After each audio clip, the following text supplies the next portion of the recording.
Three, two, one. What's going on, everyone? You're watching Ash on Comics. My name's Ash, and it is time for another Storytime live stream. And it is episode 67. Sorry for missing out on... When was it? It was Sunday. Oh, my life. I hope you guys didn't miss it too terribly. Hopefully the echo is not too bad. I'm in a new room, and I don't have sound dampening, and I haven't heard what it's... I hear it through my headphones, and I don't like it. You guys tell me if it's noticeably bad for you. Let's see what I can do. Put some sound foam on the walls or something. I don't know. That stuff's not cheap, I don't think. So how is everyone doing tonight? I see there's quite a bit of chat going on. I don't know who's technically first tonight, although Melissa claims it. Welcome back, Melissa, by the way. You've been gone for a while. There was a bunch of chat, and apparently when you change the title of your video, if you go in and edit, like if you take your video and you set it up on YouTube and say, okay, I'm going to broadcast on this day, and if you go and you edit and you make any changes to that, any of the chat that had built up at that point gets erased. So there was some chat going on, and then I went and edited to the real title, which is, the Storytime Live thing, instead of the We'll Be Back Tuesday thing that I put up, just let people know so you weren't hanging around waiting forever. Least I can do is try to be courteous to you. So Dragon Ball, you win the first for tonight, because that's the first thing that pops up. Actually, let me switch to live and make sure you're actually... Yep, you were the first to make a comment since the change. So you're first. Melissa didn't quite get in. You're still second. And apparently I'm third. I Am True Skills gets the bronze. He says it's almost Ash time. Ultimate Spider-Man is the only good thing Bendis ever did. His Superman run is pure garbage along with Tom Batman. I believe you mean Tom King Batman, probably. I'm sad to see that this is the last issue you're going to read on here, Ash. I know, it's sad. But you should be more sad if it's the last issue I'm going to read, period. We'll find out and see how this goes tonight. I'm enjoying it so far. It's not wowing me. It wouldn't... If this were a book that were coming out right now, it wouldn't be ahead of any of the other Image books that I'm reading. But that's not necessarily a bad thing, because all the Image books I'm reading are really, really good. But I am interested. It's intriguing me, and it does have strong enough writing and art to kind of keep me going, but it's not blowing me away either. I'm just kind of like, yeah, it's pretty good. I'm entertained. But I am enjoying reading it with you guys. That actually heightens the experience. So I'm a little bit sad too. Marania's here. Good to see you, Marania. Says, I'm ready for Storytime with Ash. Dragon Majesty is also here. Good to see you. Eric Breen is here and sleeping. Well, he spends so long streaming with so many other people that this is the time where Eric sleeps. And any other time after the stream is over, he'll probably wake up and then go stream with someone. But this is the only time he gets to sleep. So we'll try to keep it down for him so he can get his beauty sleep. Ronnie says, wake up, Eric. It's time for school with Ash on Comics. Eric says, well, I did this wrong. I'm supposed to fall asleep during the story. I've arrived. I bring the fire, make... What? I've arrived. I bring the fire, make come alive like the song. You lost me there. Melissa says she missed all of us. Well, we missed you too. I'm glad you're okay, and hopefully everything's going well with you. Zach Richmond is in the house. Not to be confused with Zach Richards. They may or may not be the same person. We've never seen him in the same place twice. Tehillim is here. Might be going out in a while. All right, fair enough. It's probably, what is it, daytime over there in the land down under? it's late for me, but Tehillim's probably just starting his day.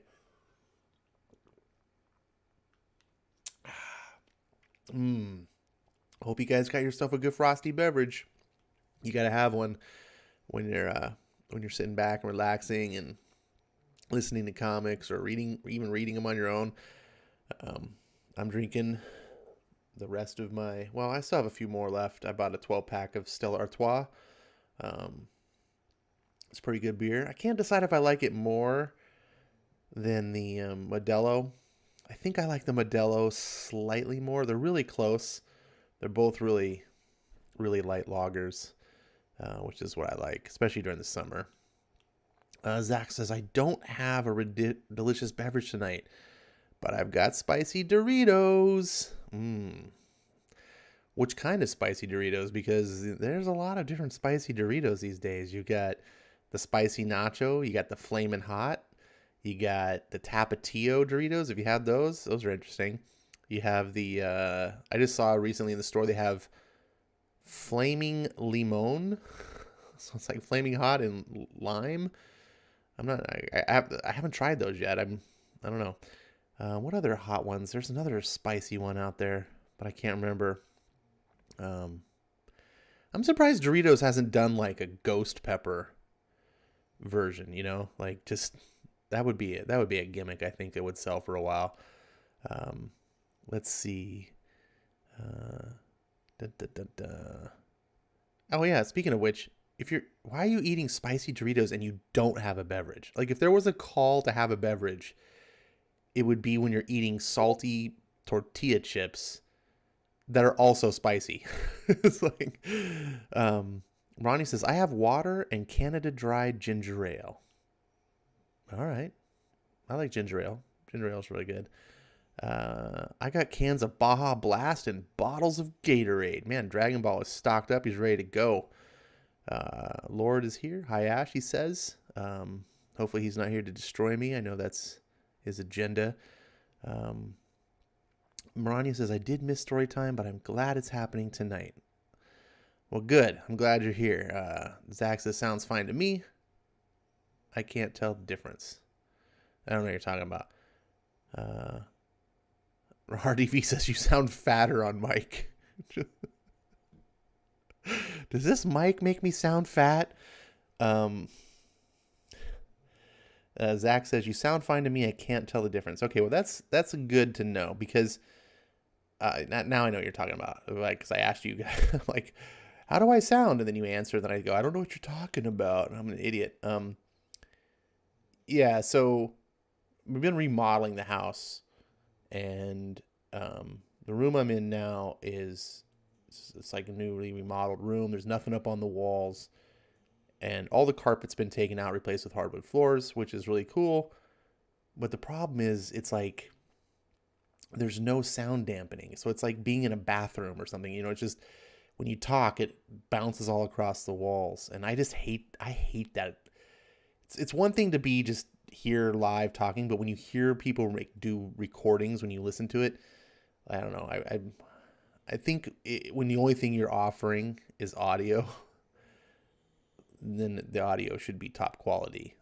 It shouldn't be anything that's going to drive people any sort of annoyance. So if you do, please, I do want to know. I'm not going to be offended. I already hear it myself. But if you guys really don't notice, I guess it will make me feel somewhat better because then I won't be so, what's the term? So self-conscious. Lord says, I was the first. No, you weren't, Lord. Well, actually, you might have been. Actually, now that I think of it, you might have been the first, Lord. But we don't have any proof. Sorry. It's been erased. Kind of like Clinton's emails. We'll never know. Let's see. Healing says, just missing Quirks and Sergeant Bats. You miss those guys? I don't. Just kidding. I just had to take a swing at that. Zach says, I need to get you some Jeff Johns JSA books. Those are good reading. Well, it's Jeff Johns. That's kind of a given, right? Oh God, here's the Eric Breen explanation. I don't know what that's all about. Don't blink, Ash, and don't look away. Heather Antos might be following Mark Waid to DC Comics and is moving in for the kill. Oh my God. I hope you're just making stuff up out of your ass and that's not actually real news. Please, you need to tell me if that's real news or if you just were talking out of your butt. Because if Heather Antos is coming to DC, I think I'm just going to drop all of DC. Zach says, I have the Flaming Lime one. So good. So good. How was that, Eric? Did I do it good enough? Eric says, tell me you're just making that up. Yeah, me and Eric are on the same mindset there. I got to try those Flaming Lime ones then. They're like the only Doritos I haven't tried. I'm such a sucker for trying new Doritos. Like whatever flavor of Doritos comes out, like I'm like, oh, I got to try it. I think I told you guys, not everyone may have been here, so I'll say it again. When I was on a road trip this summer to Texas, we drove through Arizona, made a stop at this town that was in the middle of nowhere. Like you couldn't even, like we were driving in the middle of the night. And the only reason we knew of its existence, well, aside from like the freeway signs, like saying, but like you could see off it in the distance, like lights. And then you get off on the exit and then you drive for like another 15 minutes on this little road to get to it. It was this podunk town in the middle of Arizona. I don't even remember the name of it, but we had to get gas and everything. And so we stopped by and it was like a convenience store, but I've never heard of it. It wasn't like a chain that I knew. So it wasn't like 7-Eleven, but it was, that type of store. Went in, real friendly person working. It was really cool. And then they had Doritos, pickle. They had pickle Doritos. And I was like, I had to do a double take. I was like, what? Now I've seen pickle, like dill pickle potato chips. And they're decent. I do really like vinegar with potato chips anyway, and I like pickles, so it's kind of okay. So I was like, yeah, okay, that salt and vinegar chips are great. So pickles not a far stretch off. You just got the dill weed. It's like vinegar and dill.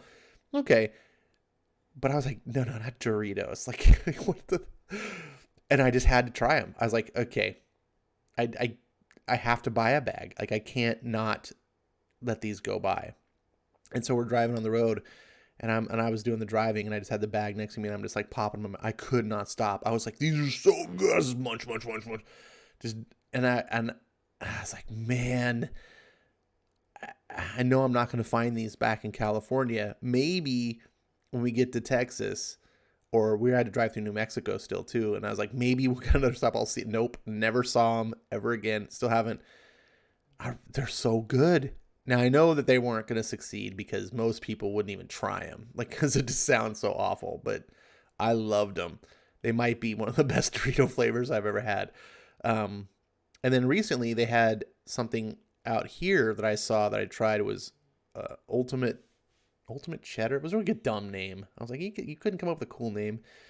And I had to try these, and I was like, and it was something I had thought about for a long time. I was like, they make cheddar everything, from Cheetos to like, Lay's, Ruffles, Pringles. Like there's every kind of chip. They have a cheddar version. I was like, why is it not like a Doritos? I know they have nacho cheese, which is, the all-time classic Dorito flavor, but it's not quite the same because the nacho cheese kind of has a spice to it, which I like, but I was like, why don't they just make a straight up cheesy, like cheddar, just cheese Doritos? I'm sure that would be a hit.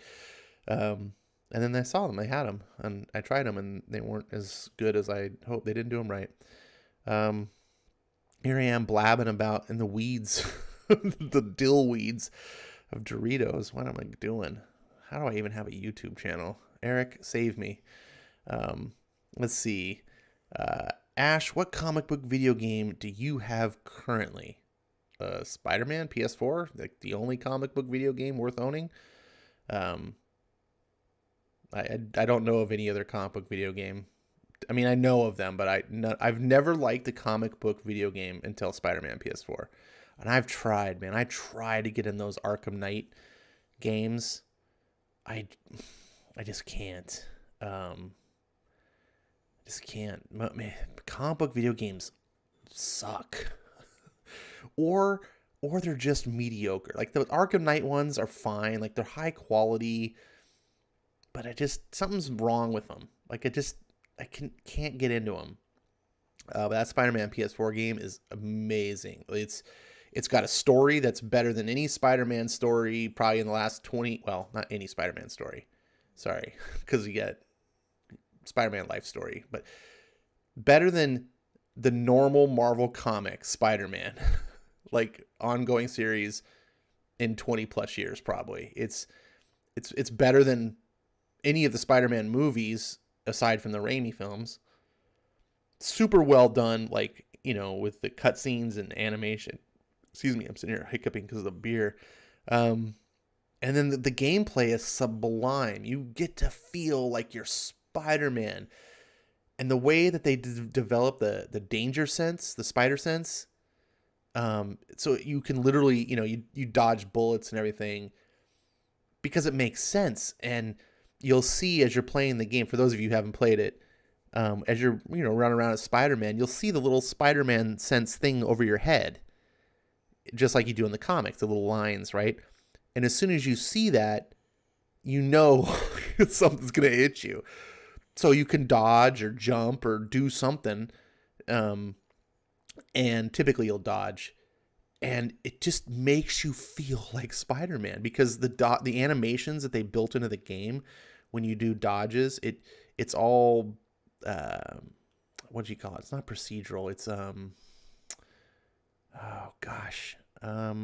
forget what the term is, but it's contextual.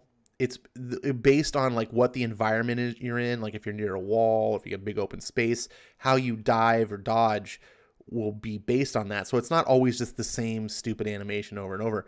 And it's so fluid, and you just, because of that one little mechanic of the spider sense, it makes you feel like you can take on the world, and you'll fight. One of the things they have in that game is these gang fights, like where you have to, like, there'll be like a gang hideout, and you have to go clear like the whole hideout of all the gang members. So you might fight like 20 different guys at once, and they got guns and rocket launchers, and all. Some of them just charge at you with melee weapons. And there's so many of them, and they would take you. But because of this spider sense thing, and because you can dodge bullets and, literally, and then you can swing around with your webs, and you can grab people and pull them into you and then swing them into other people. And the control scheme is so simple. Like, you don't have to memorize the super complicated move set like you would in a fighting game. But it's one of those things where it's easy to learn. You got like 4 buttons you need to know, but it's difficult to master because it's just using the right button at the right time, but it makes you just feel so good. And you just, and you can just swing throughout New York, and then, you might land on the street, and you spend most of your time in the air because you're swinging, through New York. But sometimes you can't. You just like drop down the street and you're just walking around. And then, like, how people will come up to you and just like be like, "Yo, Spider-Man, what's up?" And then you take a selfie with them, and it's graphics are just gorgeous. And they have like the photo. I mean, most PS4 games have the whole photo thing these days, and everyone's copying it. But Spider-Man put it to such great use, where because Peter Parker is a photographer, so you can use the photo mode and take some just breathtaking shots, and that's fun in itself. There's just so much of that game. I just love that game so much. Let's see. Even chocolate dipped Doritos, says RDV. I have not tried those, but I would. I love salty sweet, like chocolate covered potato chips. Awesome. Chocolate covered pretzels, even better. So chocolate covered Doritos, totally. Especially if they were just like the plain Doritos, I would totally go for those. Let's see. RDV says, I have ramen noodles, Pringles, Reese's Pieces, Powerade, and an ice cold Miller High Life. Nice. That's something that only a Wisconsin person would brag about. But, Miller High Life, that was my bag one. Well, now I was a genuine draft guy. But whatever. That's a lot of sodium you got going, RDV. You're going to be as salty as me. You keep that up.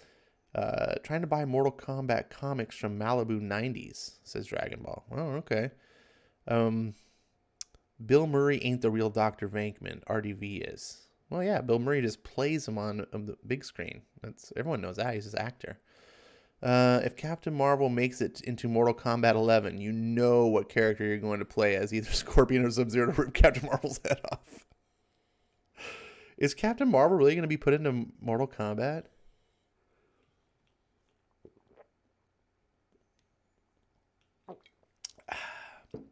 No, I mean, if that happens, I'm going to play Ash.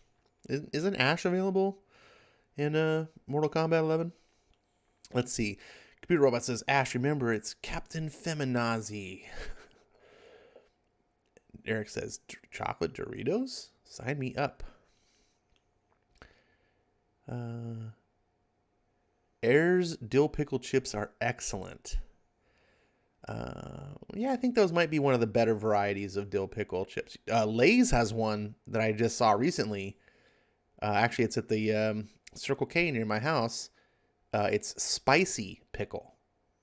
And I was like, okay, I got to try this. Because those are the best pickle potato chips I've ever had. The spicy pickle is a perfect blend. It's just right. They're not super spicy. They have just the right amount of heat. You have a little bit of the pickle flavor to give you the zing, but it's not overpowering. One of the things that I have a problem with pickle potato chips most of the time is that they overdo it. They want to be like, do you want a little bit of potato chip with your massive pickle flavoring? Like, it's just, I want a hint of pickle. I don't want it just to be, overpowering. Anyways, if you come across the Lay's spicy pickle, it's got kind of purple bag. I don't know why it's purple bag, but try those. Those are really good. Avengers 1 is fun. Lego Batman games are addictive. That Avengers game looks like utter dog shit. I would wish I had the game just so I could stream it and talk shit about it. Because I have not seen anything good about that Avengers game. No. I can't believe people are paying $60 for that thing. Arkham Origins versus Mode Gang Wars is fun, says Dragon. Okay. I'm getting way behind. Let's see. I'm taking up video games just so I can play Miss Marvel and Avengers and am big in the crap out of the bad guys. Oh, yeah. Let's see.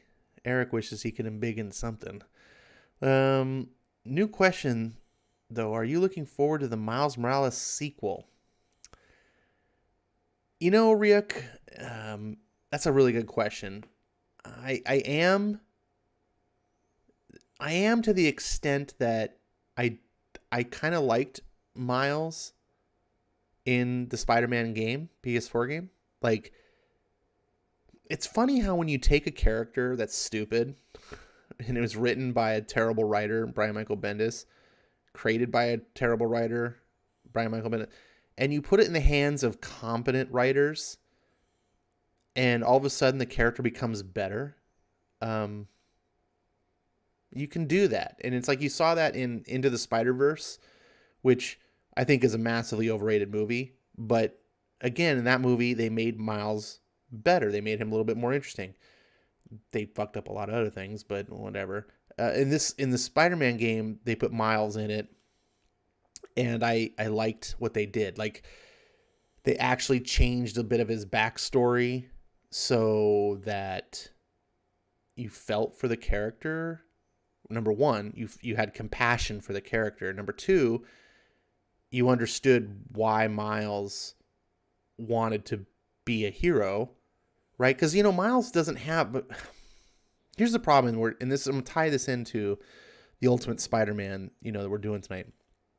The problem, like, Bendis just seems to fundamentally not understand superheroes, right? I'm noticing that. I've noticed that with Superman and now with this Ultimate Spider-Man, he doesn't understand the important parts that make the hero who they are. He just sort of, like, you can tell by how he skips past it or Or in the case when he takes over in Ultimate Spider-Man, he gets to rewrite the story. Like he just, oh, no, we don't need that part, like, and you're like, do you understand how crucial this part, like how important this is? Like you're just glossing over it like it's no big deal. And, just because like, oh, I gotta check all the boxes. Oh, Uncle Ben has to die. Okay, check the box. But it's like, you missed it. Like you didn't do it right. And, it's the same thing with like Superman, how he messed up Jonathan Kent. It's not that Jonathan Kent is aged up, and so inherently that's bad. What Bendis didn't understand is that Jonathan Kent's age, being approximately 10 to 11, is fundamental to the character. You cannot be a character with the eyes of a prepubescent child unless you're a prepubescent child. You fundamentally see the world differently. You cannot have a coming of age story if you already have come of age. And Bendis just doesn't understand. But then all of a sudden, going back to it, so Miles never had his Uncle Ben moment, right? Peter, we understand he does what he does because he messed up. Like he could have stopped the bad guy because he had the power, and he chose to ignore being responsible. And he didn't care. He didn't care if that robber went on to hurt anyone else. He didn't care if that robber went and robbed someone else. It didn't matter. It only mattered when it came to his doorstep. And then if it was like, oh, wait a second. And it was a complete paradigm shift for that character. Now, we see this all the time. Most people are like this. We're seeing it in the current politics of today, right? Like, oh, yeah, the mayor of Seattle is fine with all the rioting until the rioters came to her house, and then the very next day, stop, done. But unlike Peter Parker, the mayor, Jenny Durkin, I think is her name, didn't have a paradigm shift. And she's like, oh, this rioting's bad. She just exposed her selfish nature and said, no, you're allowed to riot except at my house. You keep going. But Peter didn't. Peter, the reason why we love Peter Parker is because he didn't just go, oh, no. I'm okay with people being hurt and stuff. Just not, he wasn't like that. It just changed how he saw the world and said, oh, I get it now. And he had to learn a really hard lesson. Miles didn't have that. Miles was just sort of like a black Peter Parker without any of the life trauma, right? He just, oh, look, boo, there's a spider. It stung me. How convenient. And now I have powers. And I'm just going to go be a hero because it's cool. Like, anyways, I'm way in the weeds. The Spider-Man game gives Miles purpose, which I enjoyed. Let's see. I'm getting the new PS5 next year so I can get the Miles side game. I mean, definitely, I expect if the gameplay is like the Spider-Man PS4 game, it's going to be worth it because it's just fun. I will say, though, that the enhancement of the PS4 game as I'm playing it, it's super fun. I'm also a fan of Spider-Man. So there's that cherry on top that I'm just like, because if this was like generic hero game, it would still be fun. But the fact that it's Spider-Man just takes it an extra level. So you make the same game with Miles, and I go, I don't really like Miles. It'll still be fun, but I won't have that next level, like, yeah, like, I mean, Spider-Man. I wish it was Peter Parker. I wish we could have more Spider-Man story. I guess we'll just, and I'm really worried too that it's going to be woke. I hate to say it, man, but everything. Did you guys see the Emmys? I mean, no, you probably didn't. Like, no one watched the Emmys. It's the ratings were just atrocious. But some of the clips, and I forget the name of the actor, but he's like the lead actor on that totally racist sitcom Blackish. And he was with Jimmy Kimmel, and he made Jimmy Kimmel chant Black Lives Matter on live TV. I was just like, it's some of the cringiest shit you've ever seen. It's just like, oh my God. And like, I don't know if Jimmy was playing a bit, like, but he looked visibly discomforted. Like he didn't, it's, oh, yeah. If you don't, I talk about being woke and stuff, and some people roll their eyes and they go, oh, Ash, you're just like looking for things all the time. And it's like, no, man, like it is all over the place, you know. The wokeness is. Did you hear they're rebooting Friends, the TV show Friends? All black. It's they're doing it's all Friends. It's the Friends but it's black. Like it's the wokeness is just shifted into sixth gear. It's just they're just going for broke. And so anytime I see an opportunity to do some sort of media, I cannot believe that the company is going to do a Miles Morales game and not find a way to squeeze in, Black Lives Matter mantra into that game. Like if it's not there already, they're going in at the last minute and like writing code in. Like if it's not, I will be pleasantly surprised. But I just don't see how you do any sort of media content today involving black characters and not also do like just we got black characters, might as well go full BLM. Just cross my fingers. We'll see how it goes. Where am I? I hate when this skips.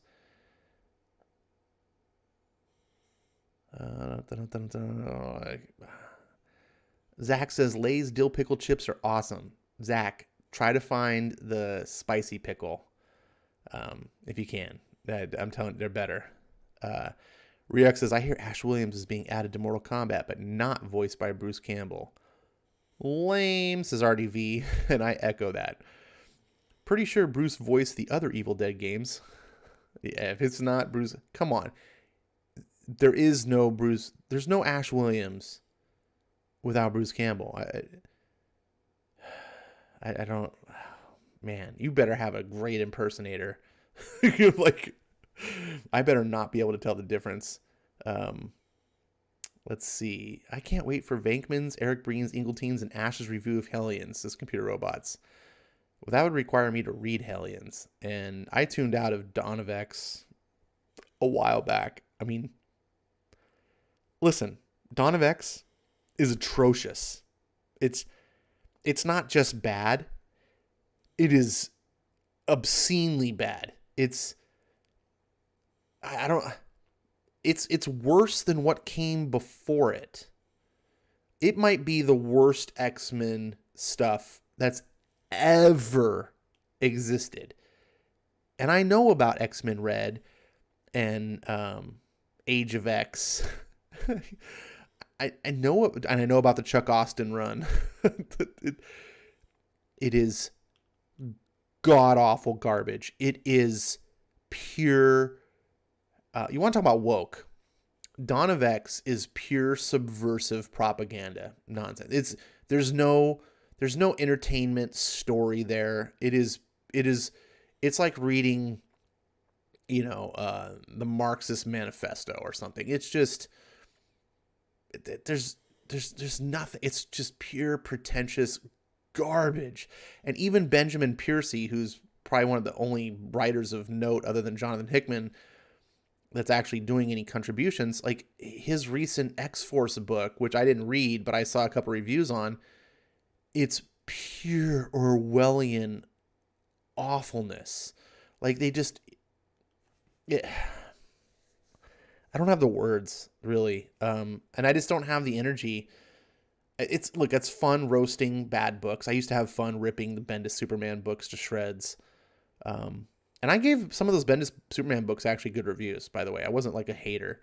There were a couple that I gave good reviews. But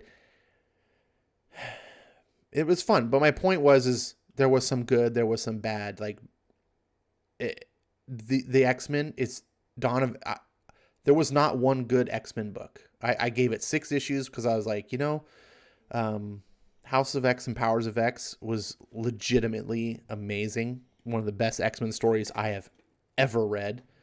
And I've read all the Chris Claremont stuff, at least the old school Chris Claremont, not when he came back and farted shit out and called it a comic book. It was legitimately good. And I have to disagree. England Team said recently on one of his streams or shows or whatever he did that not House of X and Powers of X weren't good either. And that's malarkey, baloney.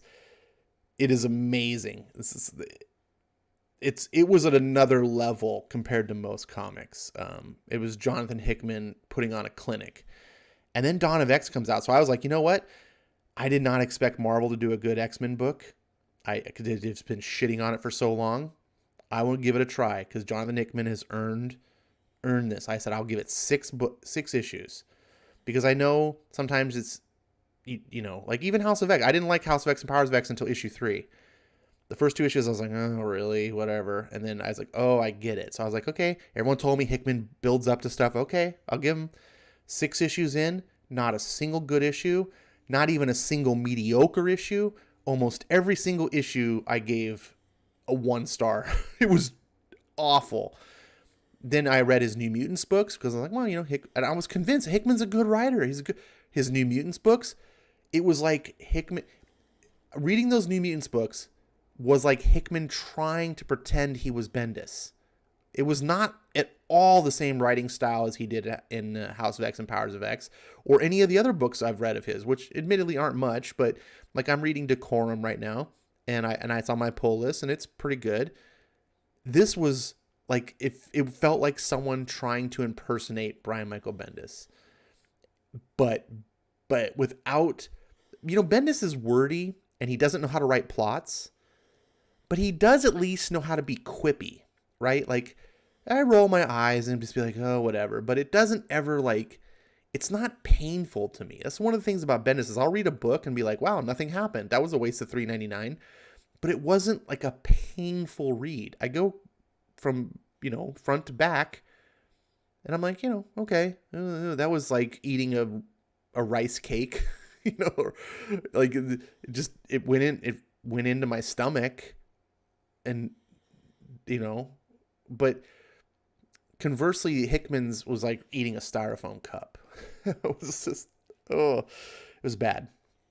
Ryuk says the Emmys still go on. I guess it's just UPN already had a Black Friends show back in the 90s. No, this is Friends. Like, remember Jennifer Aniston? Like the actual Friends. They're rebooting it. Also heard that Dark Crystal TV show got the axe from Netflix after winning an Emmy. Well, this probably wasn't woke enough. Netflix has got to put, more cuties on. Can't have wholesome Jim Henson stuff for kids. You got to have pedophilia. What a freaking world we live in.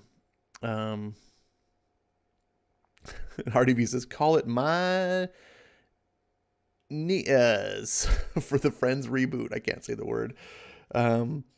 Show can take place in Chicago. Gunshots heard in the distance.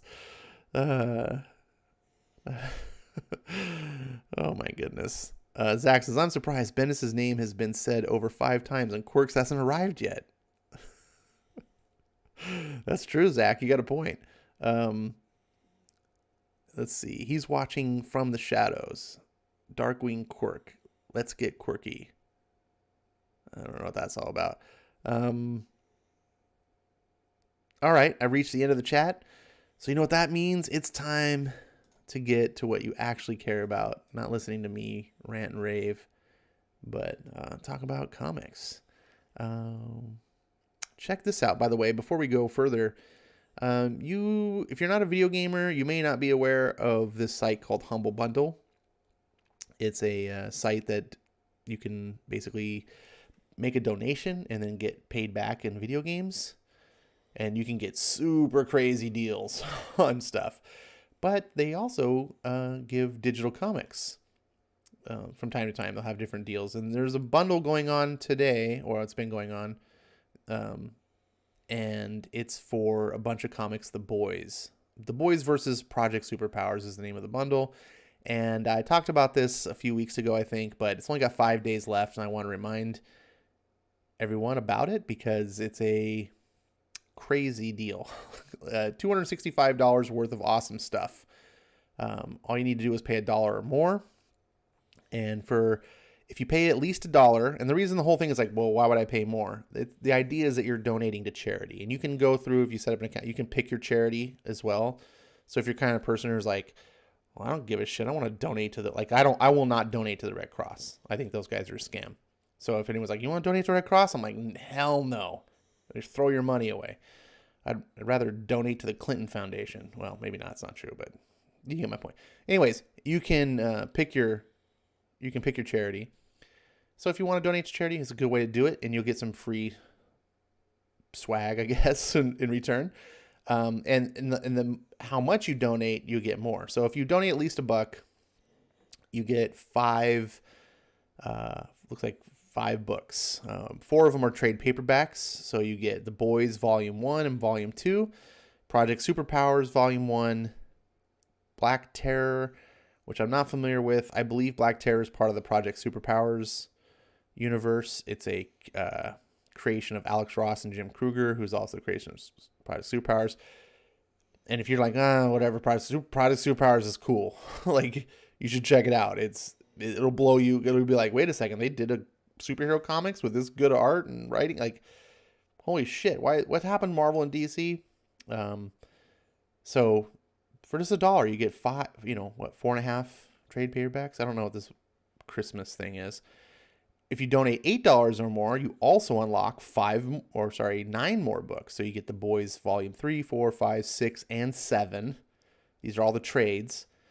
You get The Boys Dear Becky issue number 1, Project Superpowers Volume 2, Black Terror Volume 2, and then The Owl, which I believe is another Project Superpowers. This is the Project Superpowers is like Dynamite's superhero universe. And then if you pay $15 or more, which is the top tier, you also, in addition to all those other books, you get 12 additional books, which includes Boys Volume 8, 9, 10, 11, and 12, Dear Becky Issue 2, Project Superpowers, Chapter 2, so the sequel, Chapter 2, Volume 1 and 2, Black Terror Volume 3. But Black Terror must have been popular if they had 3 total trades.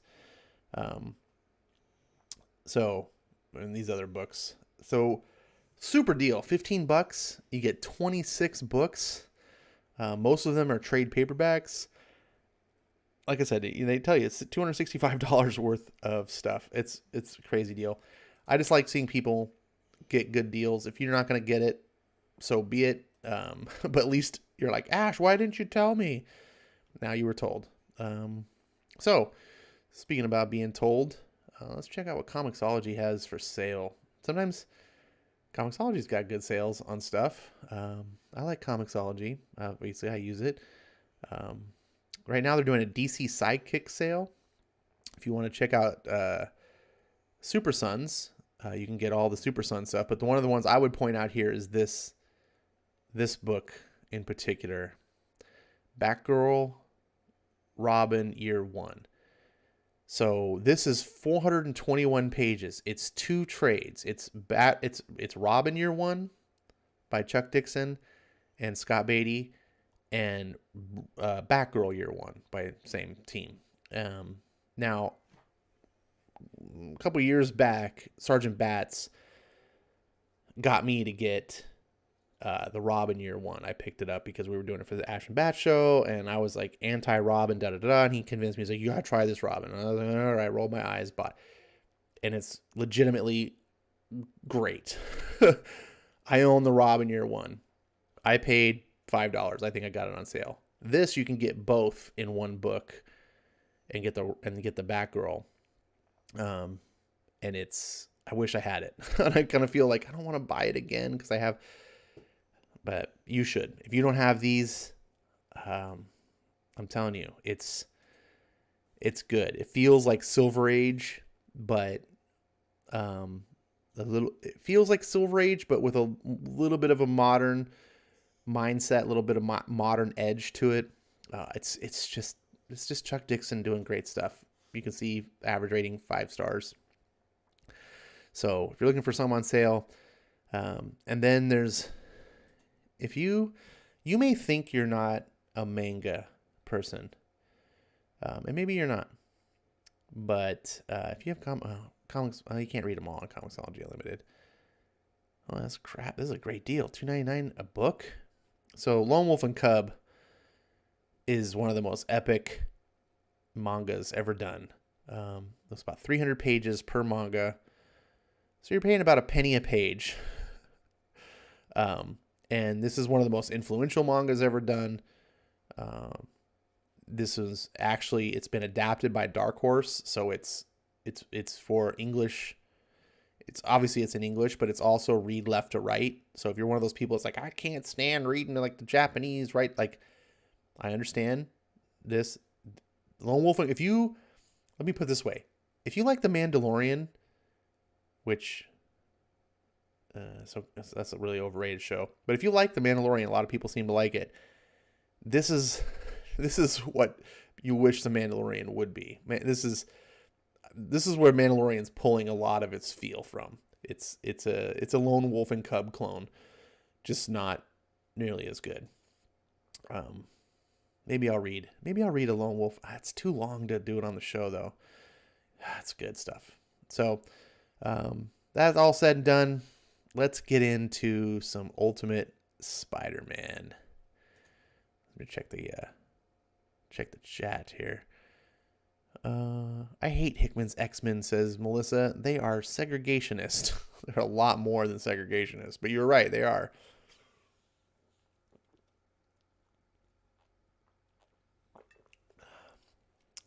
Hickman's X-Men is essentially an analog to Nazis. It's in every way. I mean, they want to see the extinction of the human race. They believe that they are racially superior or superior species. They are segregationist. They operate in every single way. They go and kidnap their own kind. They run secret prisons. Anyways, I'm not going to go into it. I've talked about this a million times. It's literally like reading an analog and rooting for your heroes, and you turned your heroes into essentially the Nazis and you cheer for them.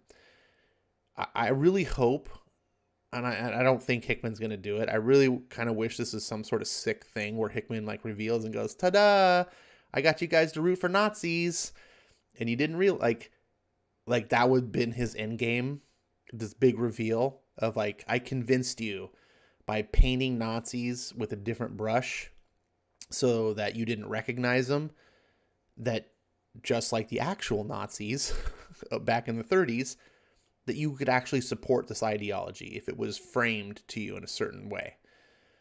Because a lot of people forget that. A lot of people forget that the Nazis weren't like a bunch of people who are like, I hate this shit, like, but it's forced on me. Now, a lot of people were bullied into this mindset, but a lot of people just were like sold a bill of goods and propagandized, and they just bought into it. They were manipulated and, coerced. And we can be that way. Like the human race is susceptible to manipulation and mind control and brainwashing and, just propaganda and just, if you withhold information and you only show people select information, confirmation bias will kick in and take over the rest and cause people to make their own biases and stuff simply because they're misinformed. Anyways, I don't want to get all hot and heavy on that, but yeah, that's Hickman's X-Men. I gotta just don't trigger me on that. RDV says Chuck Dixon Batman is my favorite. Well, I guess that's a good one to pick. RDV says, what got canceled?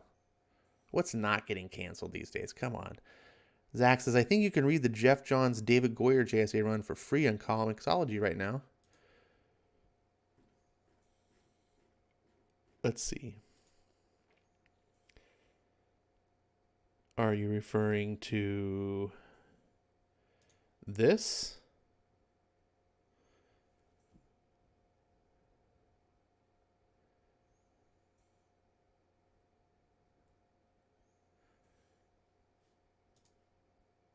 That's the one that's for free in Comixology right now. Eric says, "Good night, kids. Don't tell Ash I left. Maybe he won't notice." I always notice when you leave, Eric. Normally you try to just slip out and you just stop commenting. You don't even say good night, which really offends me, by the way. Just want you to feel bad. But you read Ultimate Spider-Man. You're not going to miss much, except you will miss Venkman's book that he really wants you to hear more of because he likes it, Lazarus. Now Venkman's going to have to be sad. Why do you do that to us, Eric? Why? So thoughtless.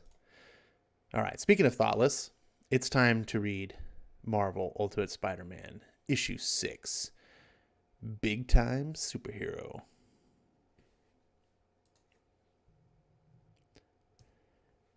And here we go.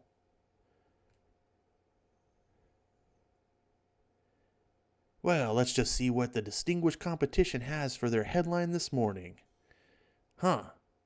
Spider-Man Among Us. And let's see, what did the Journal run this morning? And what, pray tell, did the Daily Bugle decide to run this morning? Some fat cat's house catches on fire. Osborn burning. It's a crap story. A crap story, and we didn't even have a decent art to go with it. So, my question to you is, what is our front page news today? Big Time Superhero. There's a guy out there dressing up in his underwear, running around town calling himself a Spider-Man. That is fantastic. That is what sells newspapers. I want to know his name. I want to know his birth sign. I want to know if the stories of his wall crawling are true. He can crawl walls? Is he a mutant? Did he rocket to Earth from some doomed planet somewhere? I want to know if he actually has some kind of superpower, if he's just pulling the wool over everyone's shillelaghs. I want to find out if this idiot is the same guy as that wrestler. Ulrich. I want you to go to the stadium and I want you to do a follow-up on that robbery story. What? I heard they're accusing this Spider-Man of being involved. I want to know if it was bull or if he was involved with the robbery. And if so, why the same guy is going around making like a Boy Scout in his jammies. But Jonah, I'm working on... The Kingpin can wait to have his big fat butt handed over to him by another day, Ben. If you haven't dug up anything on that Murdoch case by now, you probably aren't going to. But get your name on a headline. Star reporter, that's what I pay you for.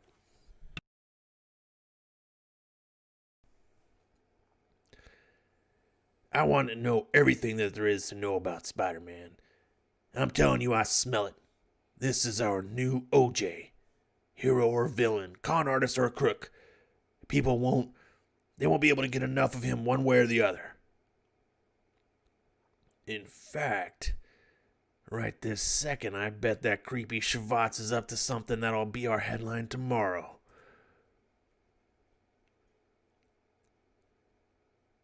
I said, who? I did it. I did not need to see this panel. What the fuck? What? Not me. We did it, Dad. I've been staring at your formula for the molecular adhesive you were working on since before I could read. And I could never finish it for you. Man, this is fantastic. But tonight, coming home, jumping around as Spider-Man, it just hit me. I figured it out, Dad. Not only that, but a little more ingenuity here and there. Little engineering. And Dad, look. Sorry, I forgot to transition to the full screen. What? Saving my comments. Thwip. Spider-Man has webs. This stuff is pretty strong. Huh. And a little elastic. I wonder if I can screw with it to make it more elastic or less. The end is totally adhesive, like super glue. Yet the sides are just tacky. Not too tacky, just tacky enough to hold on to. I wonder how long this stuff lasts. Forever? A minute? This stuff is going to be a blast to test. Thank God I'm just superhero-ish nerd to do it. Wait, I think I'm going to be rich from this. But how? What practical application would it have except for this? Doesn't matter. Spider-Man has his webs. Man, Uncle Ben would have loved this. Peter? Are you still down there, sweetie? Doing my homework. Peter, go to bed. You'll be a wreck at school. Oh, please, Aunt May. I promise I'll be fine.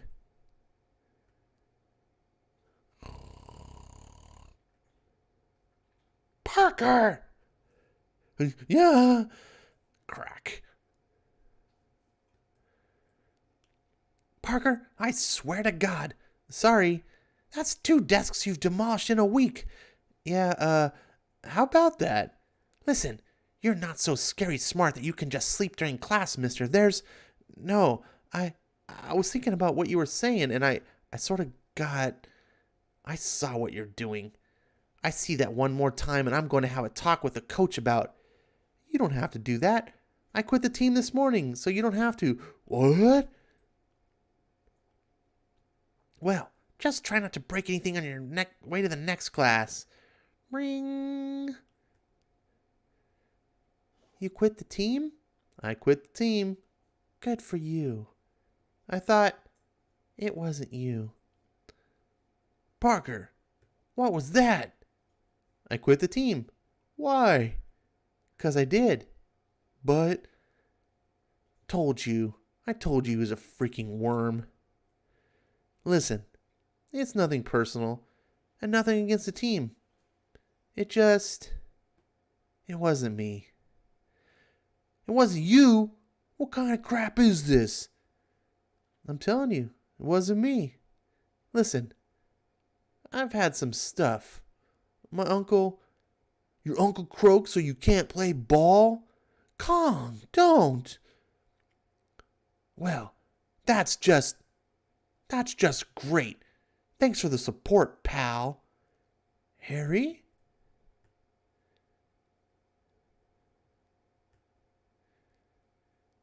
Harry, are you okay? I tried to call you, but no one knew where you were. Why were you trying to do that? What? Oh, Harry, I'm so sorry about your parents. Are you? What? What do you mean? We were worried. Why? I'm not dead. No, but I know. I know what this is like. Do you?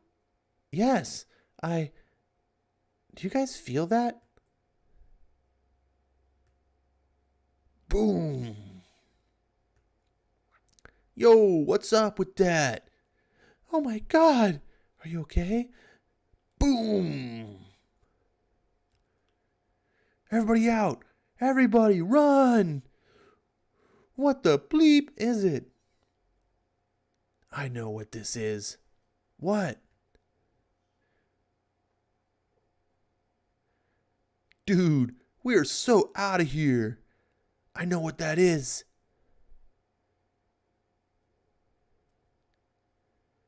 He's come for me. He's come for me. Who's come for you, Harry? Oh no, where's Peter? Fra-boom. Somebody help me. He's here. Harry, who? Heads up! Big time superhero coming through.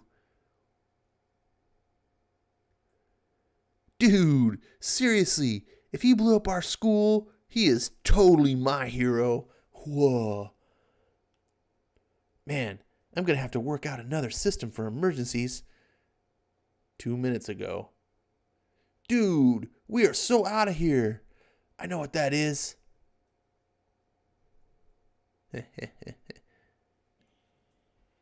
Going to the restroom. No, dog. He doesn't have dog foot sound effects. That was a good try, though, dog. Good try. It's not a general neutral restroom. Bendis, you are canceled. Sorry. Back to the action. It's time to hop into the action. It's time for... Wait a second. How on earth am I going to get out of here? How did Spider-Man get into high school? How could I explain it? It's bad enough half my class saw me get bitten by the spider. How hard will it be for them to put 2 and 2 together? Damn.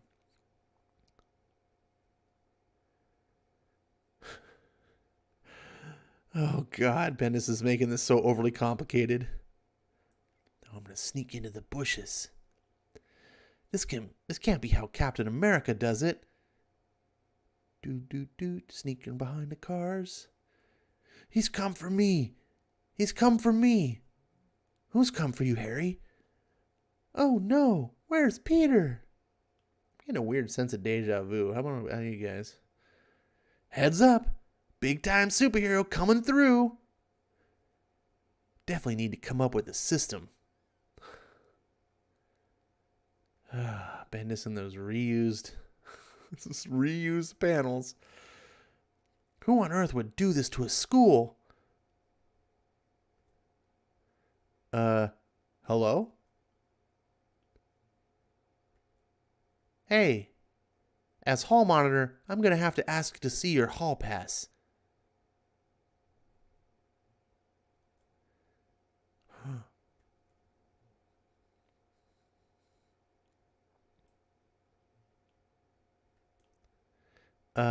You wouldn't happen to be the new home ec teacher, would you? Listen, I don't want to tell you your business. Yeah. Thump. But that's kind of a fire hazard. Smash. I hope you don't think I'm going to help you clean this up because you are on your own. Look at me being the smart ass when I'm scared out of my mind. I guess it's just either that or I pee in my tights. I don't suppose you'd like to just tell me what the problem is. Whoops. All right, enough of this. I hate the food here too, but you have to learn to work within the system. Kick. I don't know what this is exactly, but I gotta get it out of the school and away from everyone. Gotta keep this place in one piece. Gotta keep everyone safe. Dude, seriously, this is mighty low to trash a school like this. Kick. That's just low. That's like a notch below film producer. And I feel we are close enough now that our friendship can handle me telling you that you are not exactly as fresh as a daisy. I gotta get him out of here and now. Hey, you want to just get a cup of coffee and talk about whatever's up your butt? Come on, I'm buying. I, for one, always feel better when I talk things. Uh-oh. I'm getting that tingle in the back of my neck again. Too late.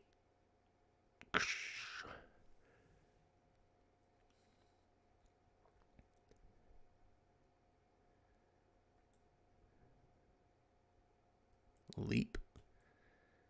Can't breathe. So high up. Let go.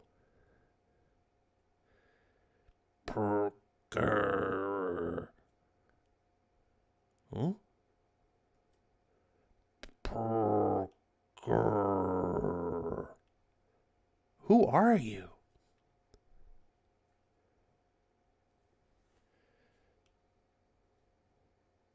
It wasn't terrible. I'll give it 3 stars.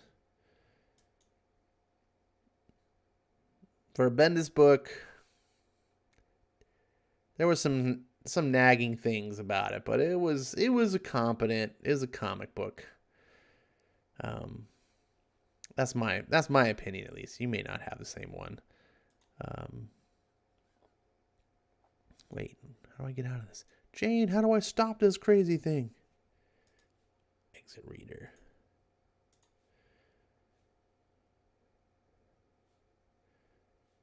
Let's get...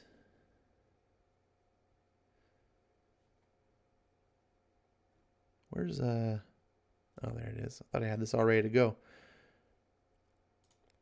Let's see what the chat is talking about. All right, let's see. RTV says, I'm reading while Ash talks. Huh, all right. Oh my God, that reminds me of that TikTok trend where Gen Z were getting the Nazi tattoo. But I would hate Hickman if he was actually making us root for X-Men that were acting like Nazis. Ryuk, that's what he's doing. There's no question the X-Men are acting like Nazis. The question is this all intended by Hickman so that he can like pull the curtain away and be like, ta-da, you guys all realize you're rooting for Nazis this whole time? Or is it that these X-Men acting as Nazis are actually legitimately what these modern creators actually think are good? You see my point? Like, the Nazis in 1930s Germany did not think they were the bad guys. They were convinced that they were in the right, that they were doing the right thing.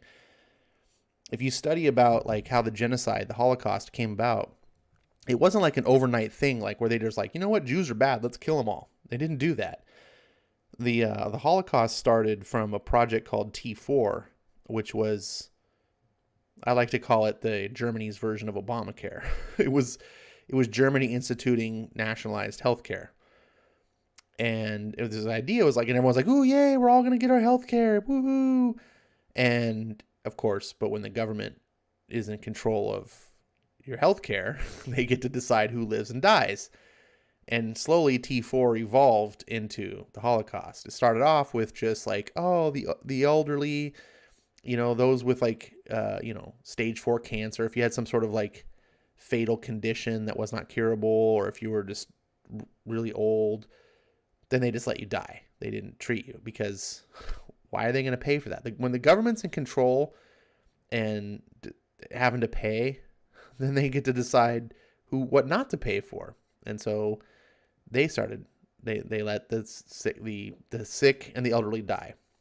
Then it evolved into, well, what about people with like birth defects and like mental illness, mental retardation, things like that. So then they started euthanizing those people. And from there, it eventually went to, the racial genocide that it became, because it was a slippery slope. It was little granular steps, little incremental steps. And as each step doesn't seem like that big of a deal, you're like, it doesn't seem like, all right, I guess I can make that compromise. And then once you've done that, once you've grown to accept it and feel like, it's okay, we'll just do this one little other thing. Next thing you know, a couple years go by, you turn around and go, well, how the hell did we get here? So you can kind of see that's happening in the United States today. I mean, just a couple years ago, if I would have told you that, most American cities would be burning and riots and, people would be getting killed on the streets and police would be defunding the police, you would have been like, no, that's not going to happen. Yeah. Oh yeah. There's going to be a worldwide epidemic that's killing people. And it mostly affects the elderly. So what Democratic governors decided to do was take infected patients and put them into nursing homes where all the elderly are. And so 40% of the casualties are from that. Oh, Ash, that's not going to happen. No, that's what's happening. And no one cares. Well, I don't want to say no one. You guys probably care. But what I'm saying, in the greater scheme of things, we've accepted it. We're cool. We're cool with letting the elderly die. I don't mean you and I mean this as a society. I'm trying to illustrate how you can go down that path. And so my point of all, and I really want to get away from the X-Men here, is that this is already happening. The X-Men are already there. They are already putting children into combat to the death. They're already kidnapping children from their parents. They're already running secret prisons. They're already, planning the extinction of the human race. I mean, it's all there already. Now, is it there from the eyes of someone who looks at that and goes, I don't think that's a bad thing. Like, I'm actually one of those people that thinks this is good, like the Nazis. Or is it a case of someone who's self-aware and goes, I'm doing this to teach you something. I'm going to do the big reveal a la Game of Thrones and reveal that the hero is actually the villain and show you like that you were okay rooting for a fascist regime when it was framed in a certain way that appealed to you, so it's kind of like, how black people can go, oh, I hate the KKK, but those Black Panthers, they're cool. It's like, dude, they're the same thing. You can't, if you're against the KKK and you're for the Black Panthers, then it's not because you're actually against the KKK. It's because they're not on your side. That's all it is. Now, if you're a person who goes, I'm against the Black Panthers and the KKK, then your ideology is actually different. You're actually self-aware and you go, no, I'm against it because I'm against that principle. Hopefully I'm explaining that right. I'm going to get away from this so we can get back into comics. Let's see. Marania says, distinguished competition. That used to be the nickname for DC Comics. Yeah, it did. That was a good nickname, too. Boy Scout and Jammies, another Superman reference. Oh, I guess so. Rocket to Planet for telling Bendis would write. Yeah, I wasn't even catching those. Good call, guys. Let's see. Drakeman says, spider cuties? And Ronnie's like, ew, that's a disgusting panel. Zach's like, my eyes. Yeah, seriously, what was the idea of showing 15-year-old boy in his tidy whities? Can someone explain? Yes, I get that 15-year-old boys could probably dance around in the room in their tidy whities, but what was the purpose of showing the panel? Why did we need to see it? It served no purpose to a story at all. Anyways, Marani says, wow, Peter got an emo haircut. Yeah, I do not like this ultimate version of Spider-Man. He's a doofus. Once again, it's Bendis forgetting the importance of certain character roles and why they exist, like the J. Jonah Jameson. Like, Bendis is like, okay, yeah, J. Jonah Jameson is anti-Spider-Man, and he likes to propagandize against Spider-Man. Got it. That's what I'm going to capture in my story. And it's like, yes, that's a surface trait of J. Jonah Jameson, but that's not the motivation of the character. So what Bendis did is strip away the underlying core of the character and just captured the surface traits. Sound familiar? Does it sound like anything he does today? He just doesn't get to the core of any character. He just captures surface traits, such to the point that most of his characters end up sounding the same because surface traits aren't very deep. They don't mean much. J. Jonah Jameson, man. Let's see. I like the changing dynamic with J. Jonah and Peter and Spider-Man. It was written well. J. Jonah Jameson always going hard into the paint after Spidey was getting stale after so many years of it, says Marania.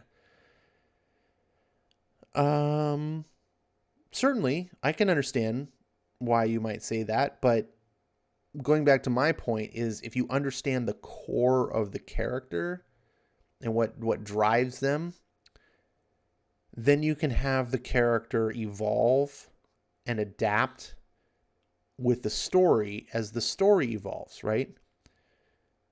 J. Jonah Jameson hated Spider-Man because of who he was and because of how he saw the world. But you don't necessarily have to have your world stay frozen and that he can never change.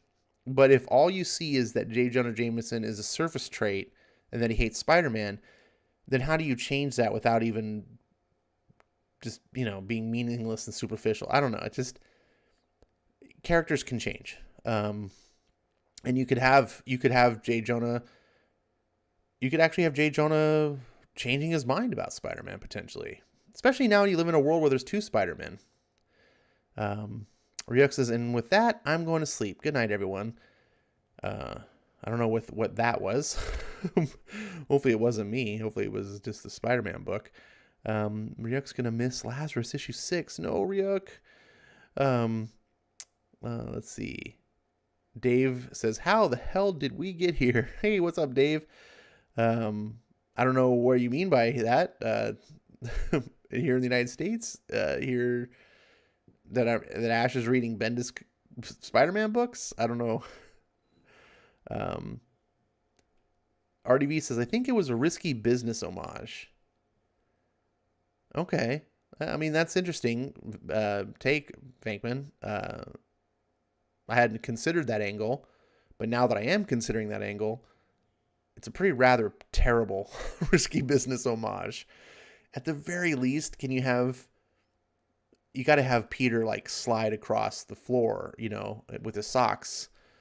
Like just at least capture something so that it rings out to me like, hey, I'm doing an homage. Instead of just jumping in the air, frozen with a t-shirt on. I don't know. It just looked really creepy and weird. And I was like, I don't see the point of this. Let's see. Peter didn't even look like a 15-year-old boy in that panel. He looked like a skinny girl in the Undies panel. Oh, Marani. 15-year-old boys don't exactly look that manly most of the time. Some of them are late bloomers, Marania. Let's see.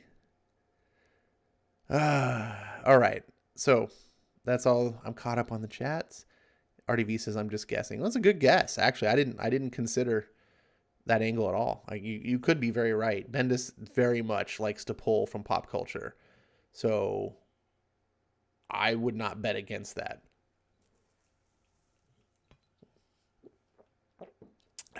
Last swig of my beer, and we'll get on to some Lazarus. Final issue of this reading, and let's make it a good one. What do you say?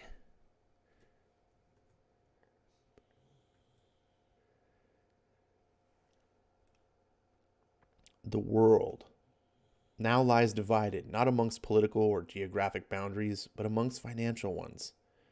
Wealth is power, and that power rests now with only a handful of families. The few who provide a service to their ruling family are cared for and protected. All others are waste. Joe and Bobby Barrett are wastes. For 20 years, they have lived and worked on land that they do not own, Carlisle land, for which they pay an annual assessment. On this land, they have built a home and raised their children, Michael and Leigh. Or is that Lee? I don't know. But a flood has taken everyone that they have worked for, and they must now turn to the family for help. Forever Carlisle is the Lazarus of the Carlisle family, genetically engineered to be absolutely loyal and faithful to the Carlisle name. Now she is in Los Angeles, where her sister, Johanna, is working to repair the damage done to the domain. Amongst the waste, there are those who resist. The family calls them terrorists. They call themselves free. Lift Part 2.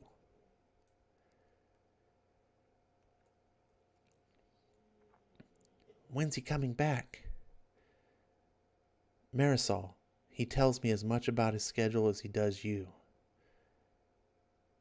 If I had to guess, I'd have to say you've got another month, maybe 2. You don't think Eve will be ready? I don't know. I really don't. Her physical development is almost 60% above projection for this stage of growth. reaction time, recovery time, speed, strength. She's working better than designed. Oh, trust me, I know. That's not what worries me. So what worries you? She believed him, James.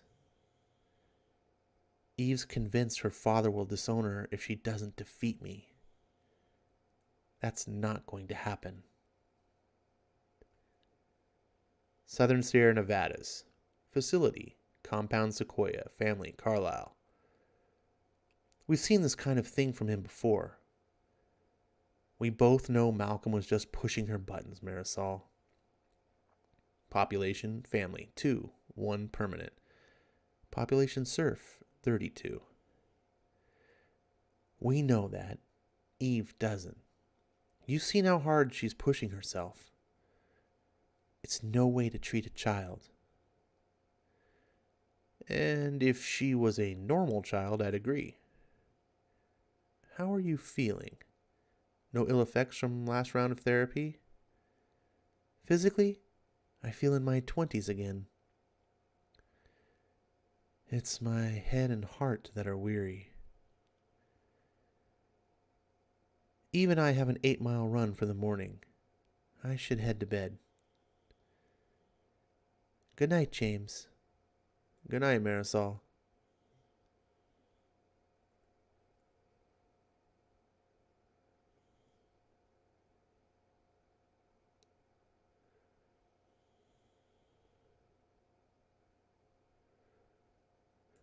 Oof, Rigo.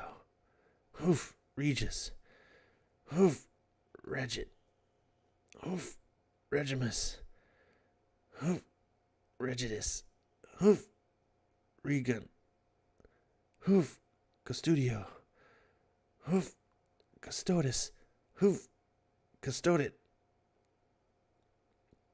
Oof, Custodimus. Oof, Custodidus. Oof. Hello, James. Oof. Forever? Why aren't you in bed? I was studying my Latin. Oh, Latin, is it? Right. Smart girl. How about you conjugate the verb to sleep? Dormir. To sleep. 4th form. Dormio. Dormis. Dormit. Dormimus. Dormitis. Dormient. Okay, enough. Time to rest, young lady. Why don't they ever visit me, James? Father is the only one who visits, and sometimes Bethany. I can't remember ever meeting the twins or Stefan or Mother. Is it because I'm not good enough? No. They're just very busy, Eve. It's a big domain, and running it is a big responsibility. When you're older, it'll be your responsibility too. Now, close your eyes.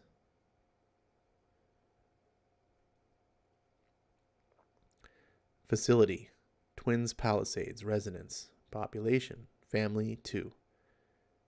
Get some sleep. Zzz, zzz, zzz.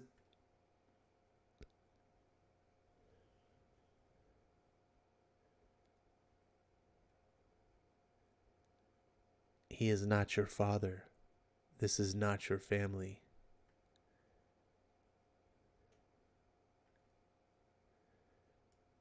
Whoever you are, you're wrong. You're wrong.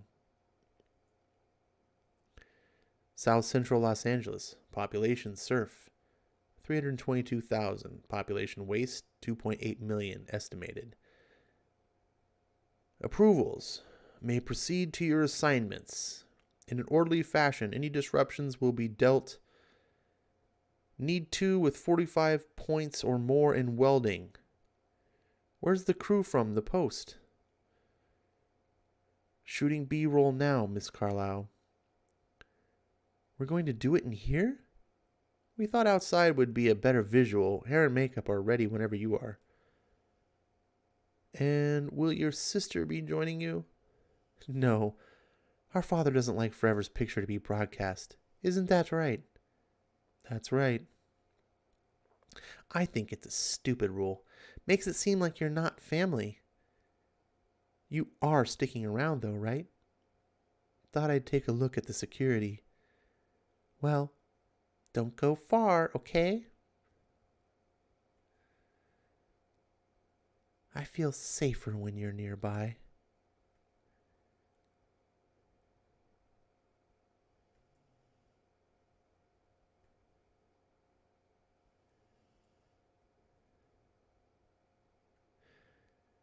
And so we get a bunch of panels of Forever walking around, observing people. She notices something. There's a mark. Oh. Montana, Muscle-Shell CDP, family, Carlisle. But there's good news. I've heard from regional oversight, and the family is willing to provide assistance. Population, family, 0. We can have supplies rolling in by Monday. Everything from raw material to construction help. That's very generous of them. And did regional oversight happen to say how much this help is going to cost, Duncan? Population, Surf, 1, temporary. Land use agreements will be modified accordingly, Bobby. You're looking at anywhere from a 10 to 20% increase to your annual assessment. Population, Waste, 17. Duncan, that's... Are you fucking kidding? They already take half, Duncan. Maybe you haven't noticed there's nothing left to give them. Bobby, believe me, I understand. We're already in debt because of that damn heavy. How are we supposed to live with that tax? How are we supposed to feed our children? We take this, it's not just us to carry it. The kids will be paying it off to the grave. I know, Bobby. They're crushing us, Joe. They're killing us.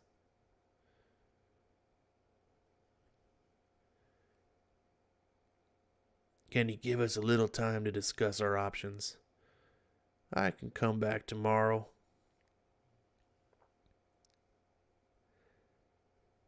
I can't tell what's going on. Your eyes are just getting worse and worse, Mike. As long as I can still see you, Casey, I'm happy. You two want to be alone? Go make out in what's left of the barn, maybe? Not like there's a situation here or anything. Hey, Lee, how about you shut up? Hey, Mike, how about you make me? My granddad says we'll have to make a move to a city if we can't rebuild. Maybe Boise, maybe further west. We'll be city waste. You can't leave. You leave, you lose your land. I know. Asshole, go after her. Blind in more ways than one. I already talked to Gomez about it. If we link our lots, it'll cut the assessment. We're too far out, Mel. It's not an option for us. I'm sorry, Bobby, but we've got to take care of our own. You're in with this, Dennis? I gotta do what's best for Casey, Joe. I gotta think about my granddaughter. I don't have many years left. No, I understand. You do what you gotta do. Search Denver lift selection. Da-deet. Mom. Hey, Mom. Have you seen the post? I'm hungry. You guys maybe want to do a trade? The family provides food for all documented residents of the domain.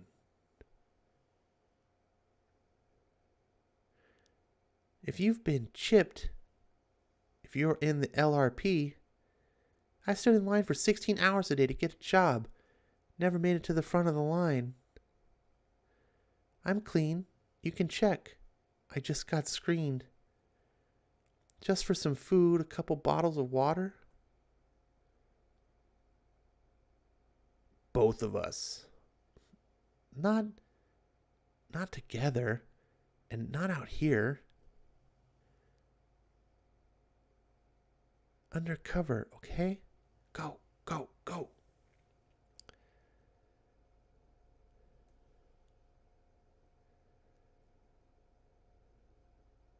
This is the one. Emma will have the guards busy for a while.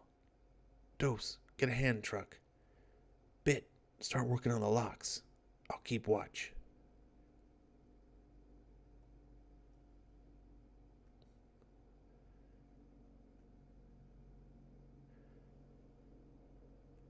Keypad, greasing the hinges. Got it covered. Beginning hack.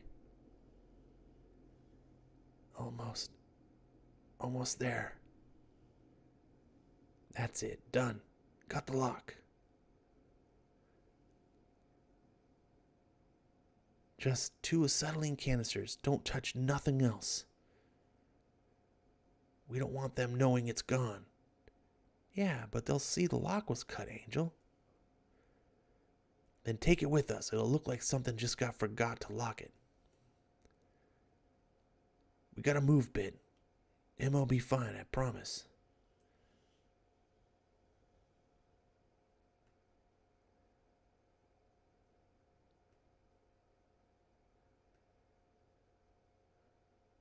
Oof, how's that? Ugh, that for dinner. Ugh. All right, man, enough. Let me have a go. Get off of her. Now. Who the fuck? Get off of her. Commander, it's not what you think. We were on post and this waste just... Shut up. Do not speak. You're already done for dereliction. You say another fucking word, it's insubordination as well. This is how you represent my family? I should take your heads and see each of your family sent down. Let go of me. Let me go. I didn't do anything. Emma. It's Emma, right? I know what Bitten Angel and Dose did. I know what they stole. You're going to tell me where they took it and what they plan to do with it.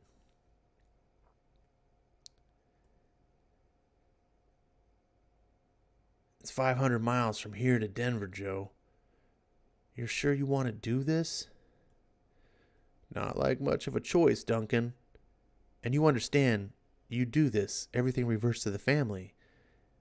Anything you leave behind, the land, all of it goes back to Carlisle. And they're welcome to it as long as it balances the books. You sign off, it'll all be settled. You'll own nothing, and you'll have nothing but what you carry. You understand what you're getting into? We do. I'm not so sure. It gets rough to the south, not many patrols. There's bandits and worse in the Wyoming scrub, and you'll have to go that route to make it to Denver in time. Even supposing you get there, there's almost no chance you'll be selected. I hate to say it, but you're too old. The family won't take you even with your skills. Not us, Duncan. The kids.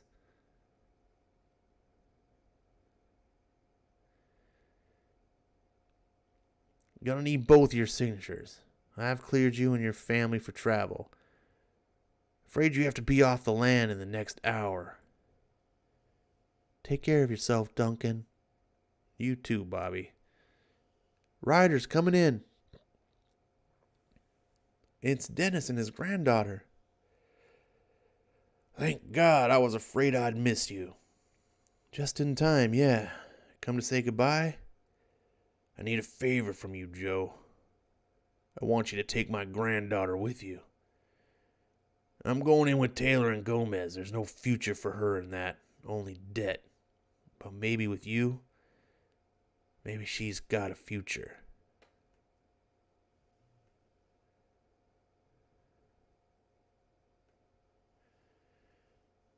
You take good care of my girl, like our own. 15 days and 500 miles. Time to get started.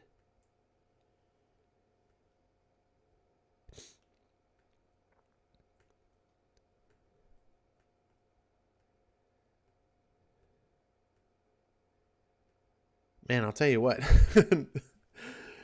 Gotta say, Greg Rucka gives you a lot of value and time. Look at all the 6 pages of text you can read after every issue. You will not just be blasting through these comics in a few minutes. That was a weird kind of way to end an arc. I know that was actually a second arc, part 2, or maybe it's the beginning. I don't even know if it's the end of a second arc. I thought it was 2. I don't know. Was it part 2 of 2? Part 2 of what? We don't even know. But there was a scene that I went over real quick, and I didn't think the text was important, but now I think it might be. Let's see. Denver. Carlisle list selection comes to the mountain region under the auspices of regional director Stephen Carlisle, eldest son of Malcolm Carlisle. All citizens in good standing are invited to submit for evaluation and testing at no charge. Oh, okay. So, just a job. I guess it wasn't important. I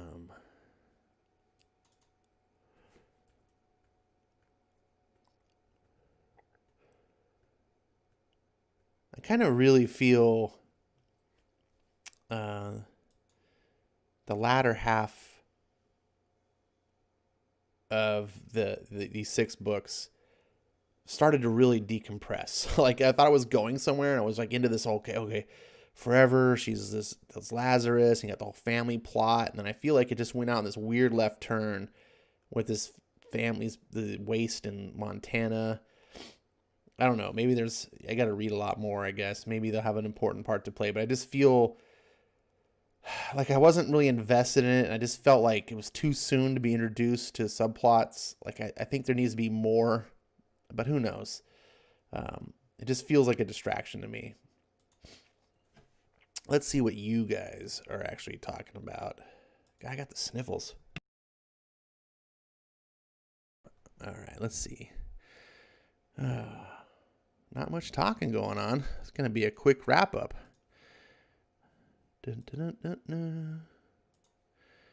Okay, let's see. Ronnie says, I grew up with an older 1-year brother, and at 15 he did look more manly than what they drew.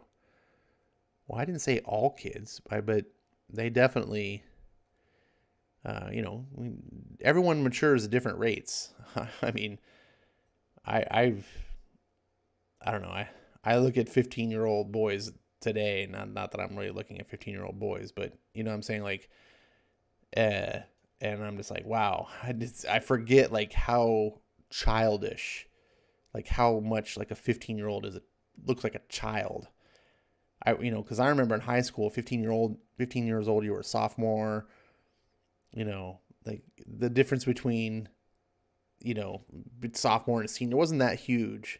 So my mindset is kind of caught in that. But now when I run into kids that are that, I'm like, you're 15. You look like you're like 12. But maybe, I don't know.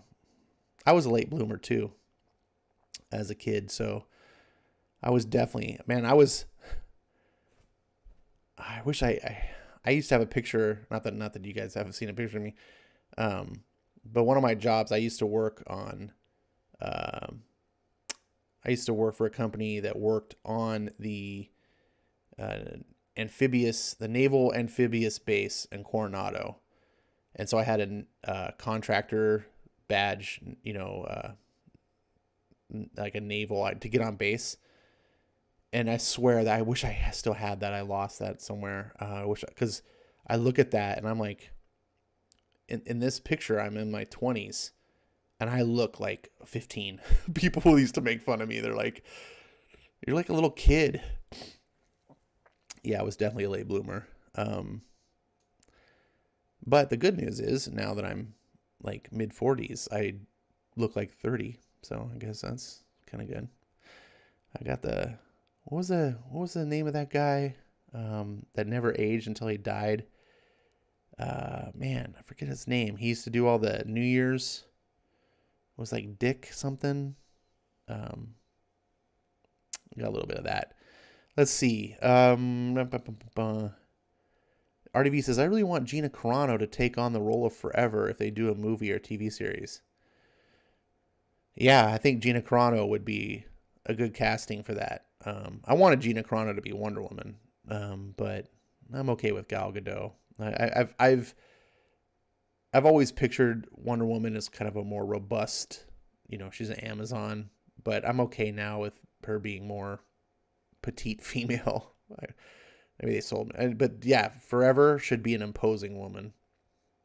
Although I would like to see Gina get back into shape, because I feel like her, when she was on The Mandalorian, I was like, oh, she's putting on some weight.